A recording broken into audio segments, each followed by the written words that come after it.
Yes, I'm really excited to be here. This is my first Access conference and first presentation at Access, obviously. And it's probably the first time I think we're actually talking about this exciting project at the U of A Libraries, ERA AV. So I'm going to talk about, we're going to go back and forth here. Weiwei and I are going to be trading off in the presentation. Umar, Qasim, unfortunately couldn't be here. And I also want to just mention a few other people involved in the project that unfortunately can't be here. So we have, of course, the developers on this project. So at the beginning, David Deschanel, Chris Want, and Natasha Nunn, and of course sysadmins and other people involved in it that were instrumental in the project. So I'll start with talking about the project background, and then Weiwei will be talking about the technical overview. So what is ERA AV? So this is a media hosting and streaming service based on the Avalon Media System, which is part of the Hydra framework. So what we're using this repository for is to enable access to audio and video collections in support of research, teaching, and learning at our institution. So this project leverages existing technologies where possible and integrates with other things on campus. So integrates with our campus computing ID, integrates with our LMS, which is based on Moodle, so it kind of works really well with our existing technology. So a few reasons. So we have other repositories in the U of A libraries. So we have our IR, which is called ERA. We have Dataverse as well. And they don't really work that well for time-based media. And this was sort of, when we were looking at options, this is kind of common across many other kind of repository softwares. They're not really doing true streaming. They're doing progressive download, which works really well if you're YouTube and have all the infrastructure to push out content to people really quickly. But for average users on different kinds of connections and devices, it doesn't really work really well. We also have the need for complicated access control. So issues of copyrighted material that we're able to use an educational exception for. We need to be able to control who's getting access to that content. So whether it's a particular class or a particular group of researchers or individuals. And then on the other side, there's many other, of course, streaming options out there. Kaltura, Ensemble, ShareStream. They work really well at sort of short-term access to media. They do great things like lecture capture that ERA AV doesn't. But they're also limited in the metadata and things that we as librarians find really important. And often it's sort of more like an individual account, just like a YouTube channel that there's kind of no control over deposit, so issues of copyrighted materials, we can't really control that process. So the project started in October of 2015, but actually goes back as far as 2012 when I was the chair of a group called the Media Preservation Group. We were looking at our media holdings and what to do with them going forward, so media holdings that were in obsolete and degrading formats. But the actual project to launch Avalon and our ERA AV service started in October of 2015. We had a soft launch, which was just restricted to library staff in May of 2016. And then we ran a public beta where a lot of development work was done that Weiwei will talk a little bit about between September 2016 and June 2017. So we just had our official release in July, and we've been running the service in full production since then. And we have a phase 2 that's tentatively planned, which is to upgrade to Avalon 6, which would bring us up to Fedora 4. Which should make a lot of things easier for working with our other infrastructure. Intellectual property rights management, so for copyrighted materials or things with performance rights, we can add that functionality in. This is something we're in the planning stages of. And self-deposit, because we're currently operating just in a mediated deposit model, so we're looking to expand to self-deposit, so we have less of a hands-on role in depositing media. And just very quickly to an overview of the service model. In the slide, you'll see some links to a few things. So as I said, deposit is mediated for now, and there's a couple reasons for that. The first is sort of a hard technical limit, which is 200 megabytes through the web browser. So most media files, especially video, are much, much larger in the gigabytes and terabytes in some cases for high quality preservation video, quality video. So it doesn't really work for anything except kind of lower quality audio formats. But we are looking at self-deposit in a future phase. The other reason that it's mediated is we're kind of experimenting with it. We're also knowing a lot of the materials are likely to be copyrighted, and we're kind of concerned just about the types of content that will be shared without appropriate rights investigation. So requests are made through, we just have a simple Google form right now that is open to U of A faculty and grad students. And then we sort of vet those requests as they come in. And then the deposits are actually done by us at this point, normally in more of a batch type situation, but sometimes one-offs as well. And we describe our service on our webpage. This has recently been added, and we link to associated policies, which are more or less just modified and based on our existing IR policies. So they're kind of tweaked a little bit to deal with issues of this particular service. And we use our single point of contact for our IR help desk. That's where all the requests are going. So we have a lot of people watching that account, so it's easy to kind of respond to requests or issues. So now I'm going to turn it over to Weiwei, who's going to talk about the technical overview. Thank you, Sean. Yeah, I'll talk about some of the technical perspective for the project. So our repository is adapted based on Avalon Media System. So it's an open source application developed as a Samvera head by Northwestern University and Indiana University. And the community is made up with a dozen educational and media and open technology institutions to support that development work. And you can find more information about Avalon Media System at their website, avalonmediasystem.org. The text is pretty small on this diagram, but it's just a basic overview of how the application is structured. So it is a Samvera head-based Rails application, and it talks to Fedora 4. The version we're based on is 5.0, so sorry, it's talking to Fedora 3 at this moment, and we're looking at the upgrade in our next phase, which will upgrade to Fedora 4. And it uses a small component from OpenCast Matterhorn, which is designed as a lecture capturing system, but we're using a small component of it for transcoding multimedia content. It will, upon ingest, it creates 3 versions of derivatives for different streaming needs. And we use Wowza streaming engine, which is a commercial streaming server software to deliver the streaming service through the UI. So it developed on top of many community components, such as Amials for authentication, CanCan for authorization, and media player for the player that we use on the UI, which is still Flash-based, so it does have some usability issue as Flash has been phased out by some of the major browsers. So we're still looking for solutions to mitigate that problem in the future improvement. So some of the core features of Avalon Media System is they support deposit, search and discovery, and it supports ingest workflow management, so it generates different versions of derivatives upon ingest. It supports single sign-on solutions such as Shibless. It has integration with learning management systems through LTI, which stands for Learning Tools Integration Protocol.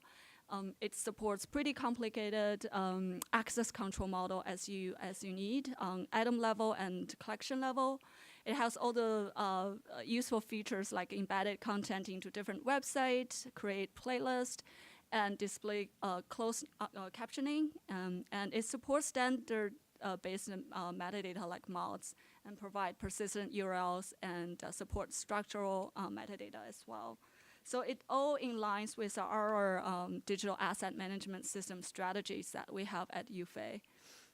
So some of the customization we did for our development is we streamlined the batch ingest workflow even more. So instead of someone to have to log into the production server to initiate that batch ingest, Sean was talking about, we have the UI initiated trigger to start that process.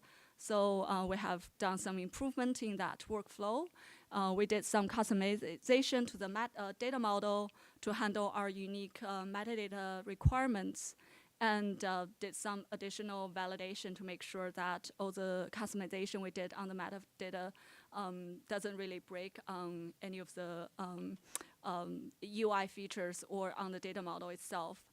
And we did branding to make it consistent with our institutional repository era, and we made modification to clarify the different levels of permission and access control to make it more fit into our needs.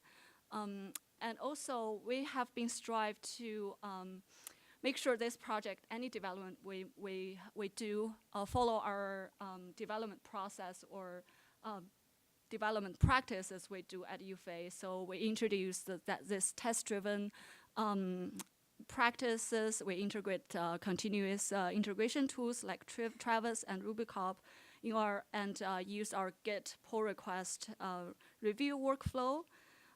It is a challenge to enforce some of those practices on a forked repository because you're dealing with inherited different levels of code qualities and styles, but we strive whenever we can to make sure that we have really a robust test to make sure the application works. So, and we also added roll bar log monitoring. Well, we mentioned that in our Push Me Pull You presentation. Is a service that will monitor the application so that we can proactively act on any of the application errors we capture here. So I won't do a live demo, but there's a URL down there. So if you can, if you want, you can explore the repository at your leisure. But I'll just show a few screenshots of how the system looks like. So this is a landing page, and it offers browsing and search functionalities to help user navigate the collection. And sorry, it's a URL to Luyk is eraav.library.ualberta.ca, in case some of you couldn't really see it on there. And this is a search result page, so it's driven by Blacklight. So Blacklight is part of the stack of the Samvera head. So it has a standard Blacklight search interface, has facet on the side, brief search result on the other side. And this is an item view where it's providing that playing or streaming functionalities, providing all the shared, like embedded HTML code, a persistent URL, and all the metadata on the side. And if you're an owner or manager of this item, you can act on this, unpublish or delete or modify this object.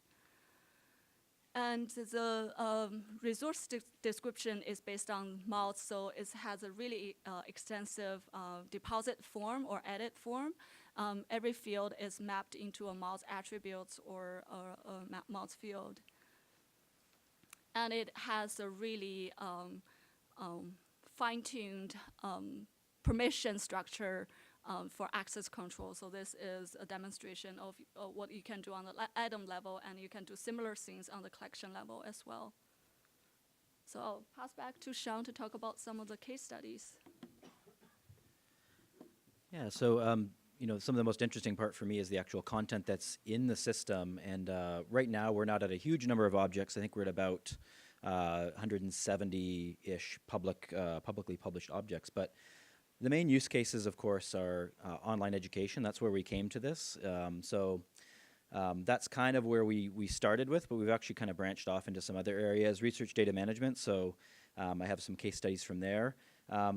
In the title of the presentation, media intensive scholarship, that's sort of more of a goal for the future that we're sort of working on and building up to. And then we have a few other uses of hodgepodge of items that sort of we have in our collections. So online education, we have a few cases here. The first is we're working with a humanities computing professor at the U of A who has Understanding Video Games MOOC. It originally was a MOOC that's now gone into more of a U of A credit course. And he was having the issue, he was sharing his videos on Google Drive, and then every student, of course, would be logged into their other Gmail account that wasn't associated with their U of A account, and then they'd request access, and he'd say, please don't do that, and they'd keep on doing it. So he was frustrated by that. So we're trying that with someone who's teaching the course for him this year because he's on sabbatical. Also, LAS 598, Information Policy, professor in the School of Library and Information Studies at U of A is trying to experiment with ERA AV as part of an IR. Or an OER, sorry. So he's trying to use that to provide streaming access to some of the content and has download of other materials in other places, so sort of combining those together. Some of the challenges for using it in online education, I don't have enough time to go into it, but originally we were going to be using this to stream DVDs that had been screen captured, and we got some legal advice that is not favorable for that approach. So we didn't actually really go down that route because there's an issue with the TPMs that are on DVDs, and anyways, that's an over coffee conversation. And then challenges with LTI integration is we had to do some customizations that made Era AV integrate better with our Moodle instance, and so it wasn't as sort of advertised. It actually required a lot of development and sort of work on that. So that's one of the issues there. Sort of what I'm just classifying as research data management is just anything that someone might use, or digital collections, I guess you could call this as well. It's kind of a combination of things here. The biggest one, I'll just quickly go through these because I know we're running out of time, is U of A's Con Hall collection. So beautiful Con Hall pictured on the right here. So the archive of recordings of musical concerts that happened in that space that we digitized, and we need a place for them. So that's going to be one of them, and rich resource for musical study. Another example, Sounds of Islam collection. So Michael Frischkopf, who is a ethnomusicologist, did some field work in Egypt, and wants to make that content available. And in the long term, we want to integrate these type of content with our other repositories. So that's sort of what the branding, making it consistent with our IR was part of, is we're trying to make it more seamless, but they're really separate repositories currently. Then, the goal is this media-intensive scholarship. So sort of, building off of Emily's presentation, looking at the not symbolic music, but sort of actual audio.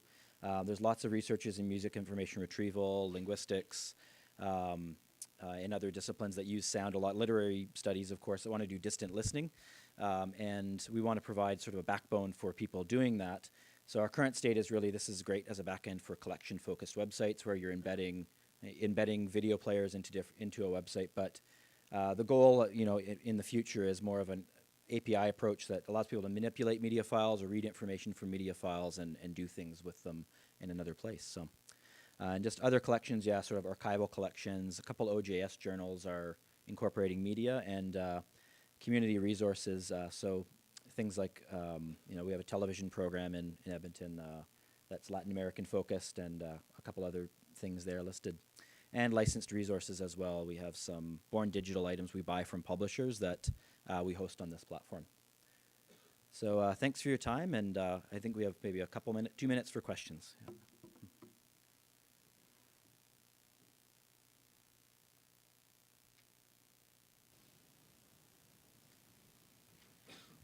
Hi, Sean.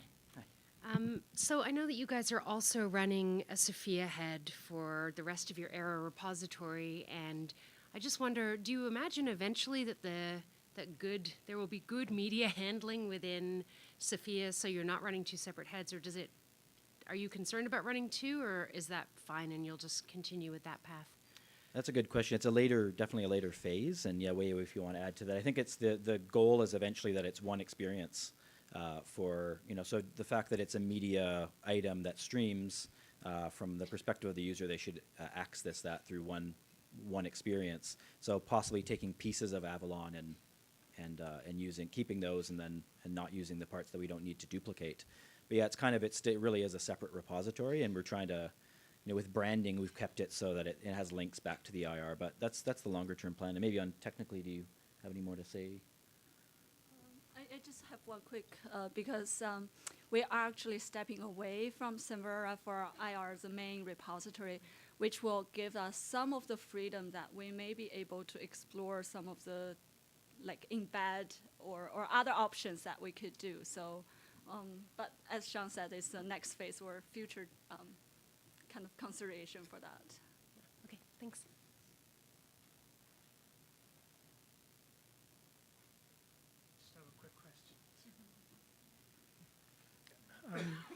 I know one of the challenges with media streaming files is to be able to play it from one specific point to another.